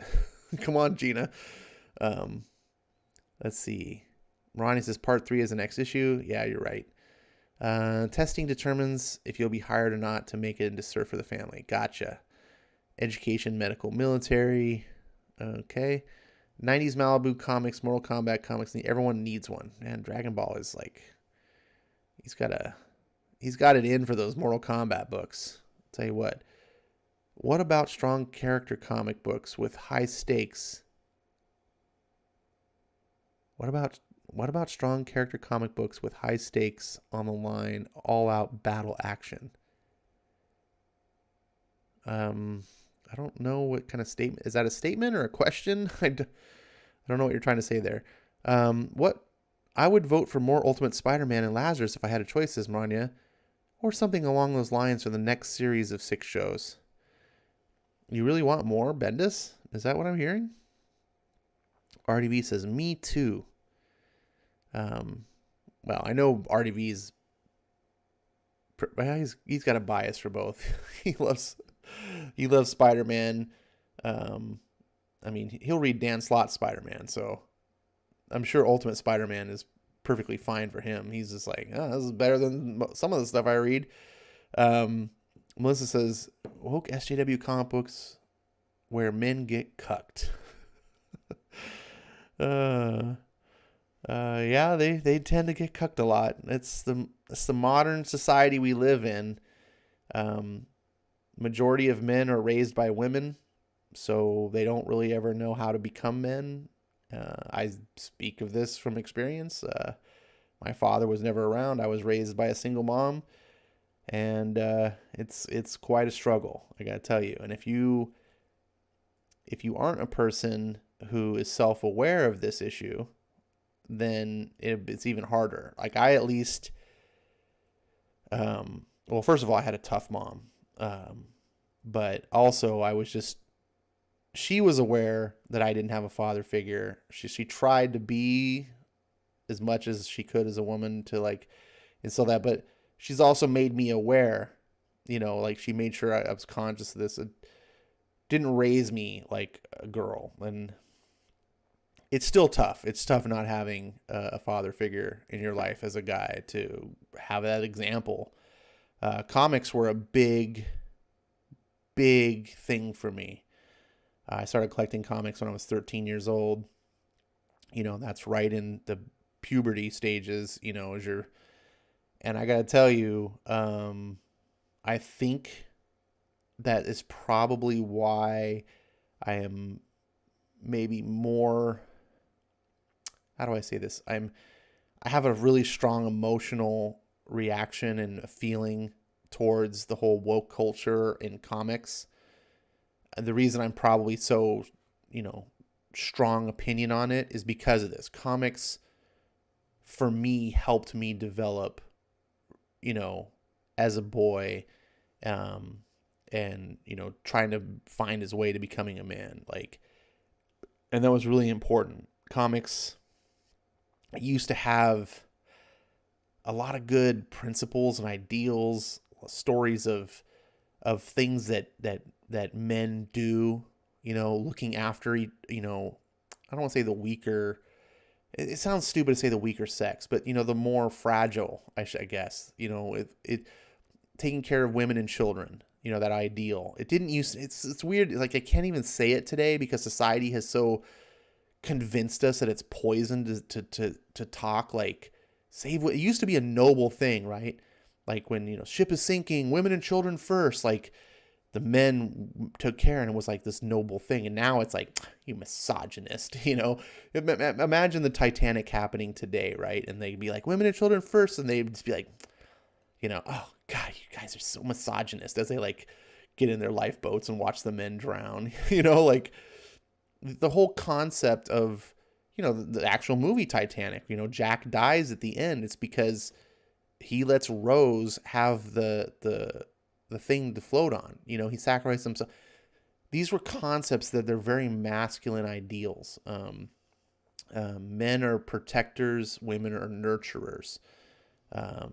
And it's, I don't know. I just have this strong thing. I hate woke culture. I hate crossing the lines. I hate this idea that I can't even feel comfortable talking about it because someone's going to interpret it and just be like, oh, Ash is just a sexist, misogynist bigot. It's like, no, these aren't bad things. It's this idea that there aren't genders and there aren't, it's just stupid. It's just destroying culture and society.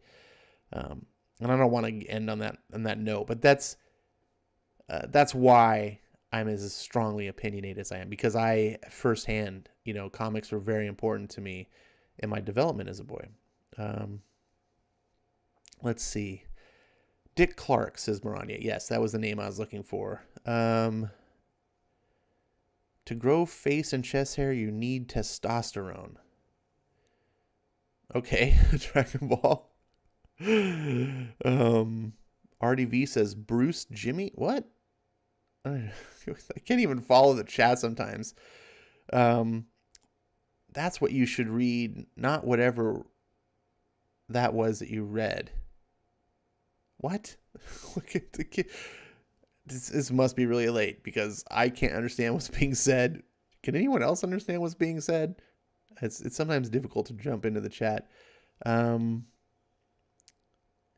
Ball says, tell him to read Iron Man. Look, I know that not everyone's here for every video and every time I say something, so I gotta remain calm. But I've said like several times about how to do the things of reading. It has to be in Comixology Unlimited, or it has to be donated, or something I already own. So just shouting out and saying, you should read this, and it's like, first, is it on Comixology Unlimited, or are you donating it? Because if you're not, or it's not on Unlimited, then what's the point? Like, so I do some searches. I go through the Comixology Unlimited. I try to find things that'll be worth reading or fun to read. I thought Ultimate Spider-Man would be fun because I do like to keep mainstream comics in the mix. The independents seem to be much better received, probably because they're just better quality. But I think the people recognize the mainstream books when you have mainstream characters like Batman, Superman, Spider-Man, etc. People are like, oh, what's he going to read? So I want to have a good mix of that. Ideally, I would like to have one mainstream book and one indie book. And that way, no matter which side of the fence you fall on, you're getting something. And I like to mix it up too. I definitely want to read stuff that's fantastic. And I might read things that, I've read before and I just want to read them again and share them. I have a few things on my list that I want to bring out.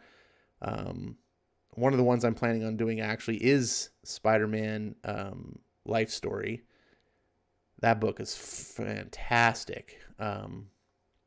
But I'm just, and I want to have some variety. I don't want to just have Spider-Man again and again and again, as an example. So now that I've done a Spider-Man book, I'll probably step away from doing Spider-Man for a short time at least so that I can do something else. I've had people recommend, like Melissa really wanted me to do older X-Men for a while, so I did that a while back. Anyways, I'm not lecturing anyone. My point is just hopefully you get on the same page of what I'm thinking about. And like I said, you can get on hold of me on Discord or Twitter and put your suggestions out there. But like I said, make sure it's something that's on unlimited and or you're willing to donate, because that's the way it needs to be. Let's see. Dragon says, people donate to Ash for better books. He needs it badly. I think these are pretty decent books. I mean, except for the Ultimate Spider-Man was just okay. But some people like Ultimate Spider-Man, so I wanted to get it out there. I wanted everyone to be on the same page. I had never read Ultimate Spider-Man, but I always hear people tell me, oh, Ash, you need to read Ultimate Spider-Man.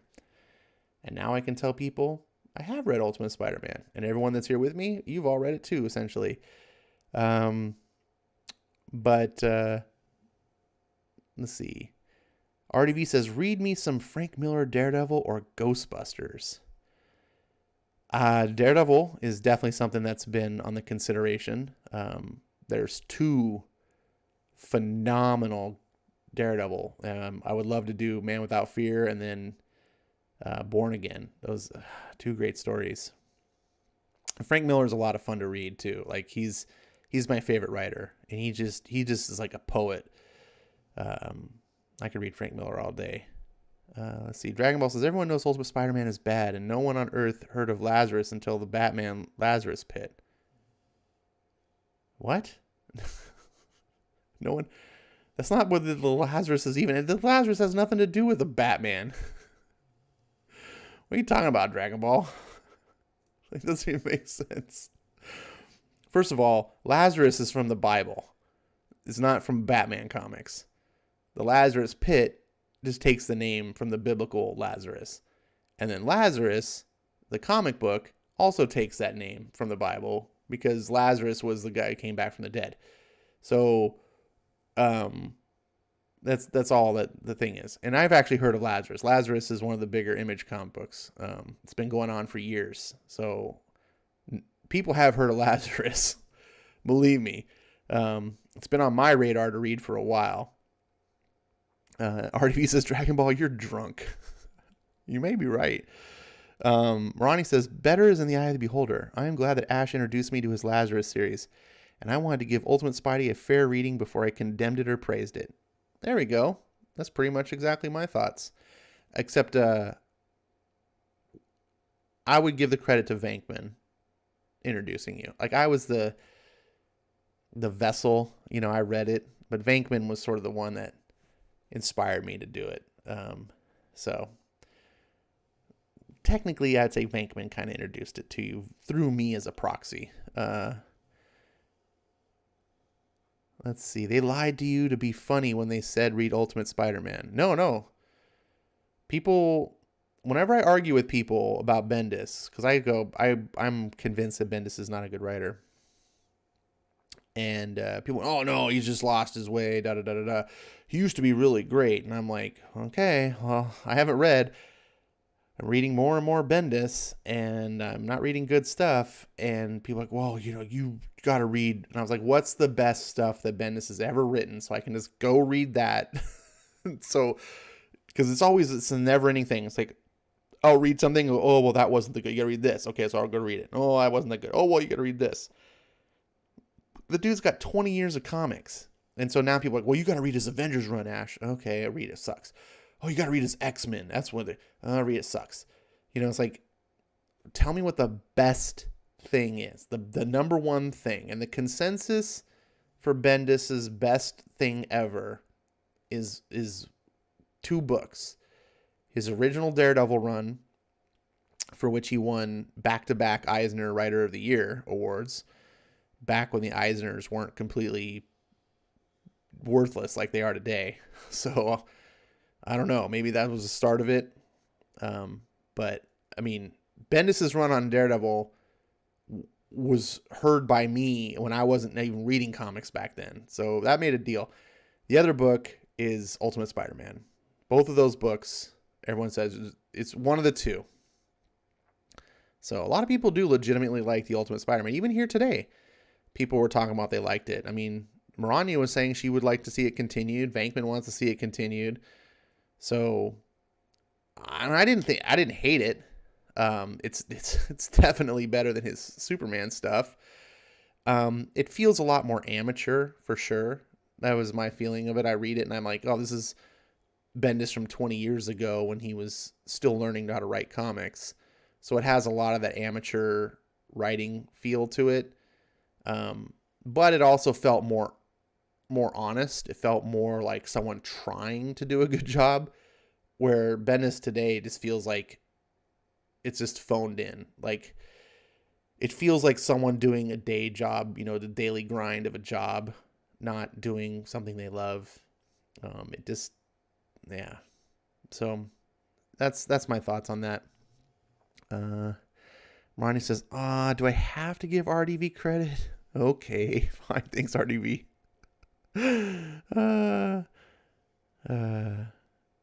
RDV says, praise be to Venkman. Wait, are you praising someone else, or are you speaking in third person, Venkman? I don't know. All right, well, we're wrapping things up. I am not 100% certain what I'll be reading next, let's see, Thursday. But I've got some things I'm considering. I could use another independent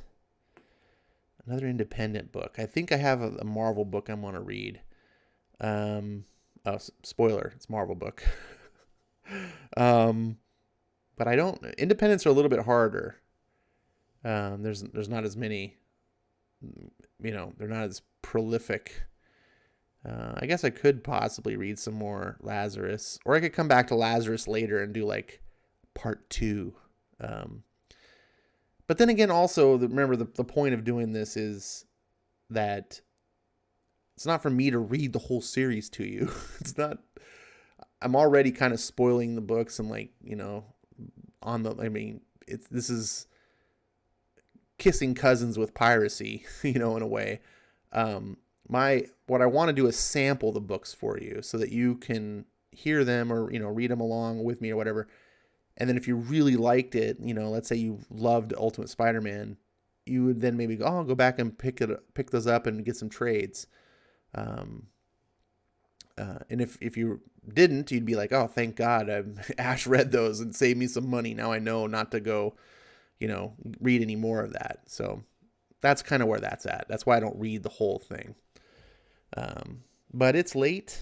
You guys are still here. That's pretty phenomenal. I appreciate having an audience. I love talking to you guys. Love reading comics, even if I F them up. You know how to reach me on Discord or Twitter. By all means, like I said, I'm happy to hear suggestions. Just please check out if it's on Comixology Unlimited or you're willing to donate.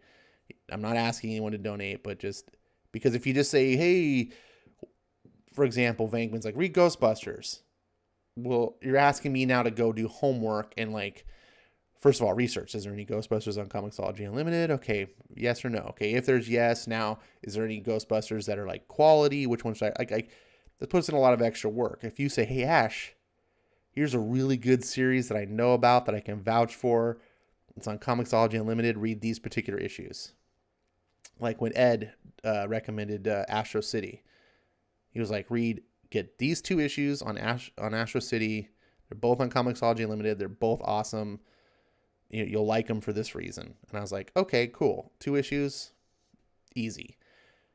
Try not to do more than 6 is the limit.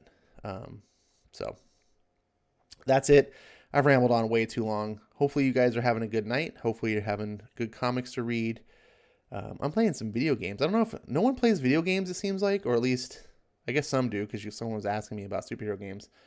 I can't get anyone to play video games with me. But if you have an Xbox and you're interested in playing either I can't even say it right, The Division 2, I've been playing through some of that. And my addiction is a free-to-play game that's actually cross-platform.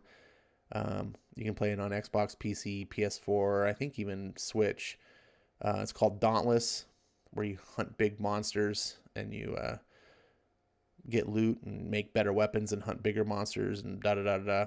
It's kind of fun. It's like a fantasy MMO without the MMO and without all the you just fight the bosses. But it's pretty fun. I've been kind of addicted to it. And it's like a 4-player, up to 4 players can team up to fight the monsters. So and it's, like I said, it's free to play, free to download, and you can play it on multiple platforms. So if anyone's willing to play those games, hit me up. It's Ash1138. And if not, I don't know. Hopefully you're having fun doing something else. Tomorrow's New Comic Book Day. Looking forward to some new books. Hope you're getting some new books. And I will see you guys Thursday. Take care and have a good night.